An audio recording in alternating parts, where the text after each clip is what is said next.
Hello guys, আসসালামু আলাইকুম। আজকে আমি আবার একটা নতুন ভিডিও নিয়ে আপনাদের সামনে আইছি। তো ওই যে নাইকল কাটাকাটি করতেছি, কটা পিঠা বানাবো। আমি এখন আসছি আমার মায়ের বাড়ি, মানে মায়ের কাছে।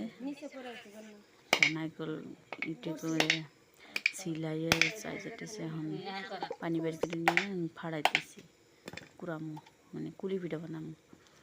যে একটা ফাড়াইলাম, যে তিনটা নাইকল আমি ফাটিয়ে নিছি। এখন একটা করে আমি যে চালের গুঁড়া পাড় দিয়ে নিয়েছি, ওটাতে ময়দা মানে আড়া ছানা হবো, রুটি পিঠা বানানো হবো। রুটি বানিয়ে তারপর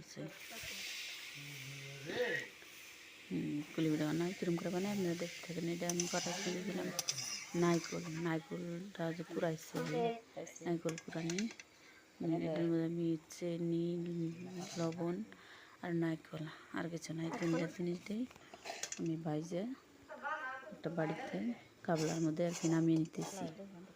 তারপর এখন যে আড়াটা আমি বাইরে থেকে নামাইছি, ডইলে একবার রুটি করে নামি আড়া ছানছি।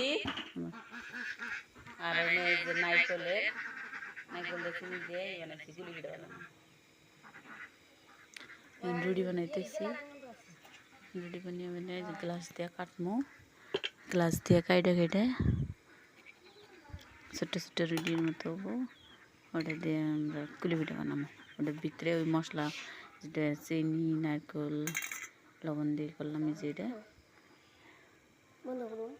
স্বাদ লাগে, খুব মজা। তারপরে আমি তেলে ভাজবো। যে আমি অল্প ডিজাইন কাটলাম, একটা একটা করে আমি সাজাইতেছি, বানিয়ে একটা একটা করে আমি সাজিয়ে দিলাম।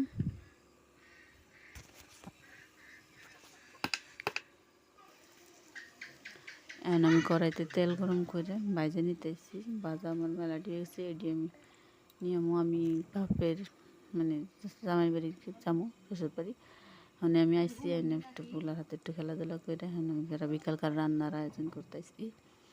বিকালে আমি রান্নার জন্য মরিচ, পেঁয়াজ টিয়াজ সব কাটি নিছি, হুটকি এগুলো নিছি, মানে থোর ভাজবো, এই যে থোর। তারপরে আমি আসলে আগুন ধরিয়ে নিতেছি, আগুন ধরিয়ে তেল দিতেছি থোর ভাজি করার নিগে।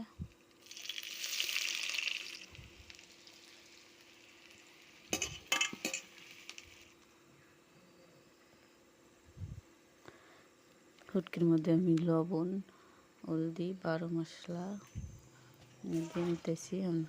তেজপাতা দিব আমি সোমবারে, তেজপাতাটা নিয়ে নিতেছি। জিরা দিয়ে দিলাম,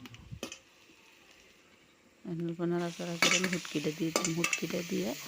হুটকিটা ভালো করে অল্প কষা করে তারপর সেই থোরটা ডাইলে দিলাম।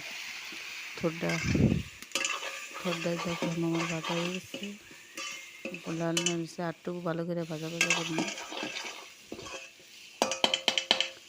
আমার অল্প বাইরে থেতরা করে নিতেছি, আমার ভাজা হয়ে গেছে। এখন একটা বাড়িতে আমি জিরে রেখে কড়াইটা দিয়ে দিন চকচকা করে, বাড়িতে আজরাইতেছি। আমার থোর ভাজা হয়ে গেছে। আজকের মতো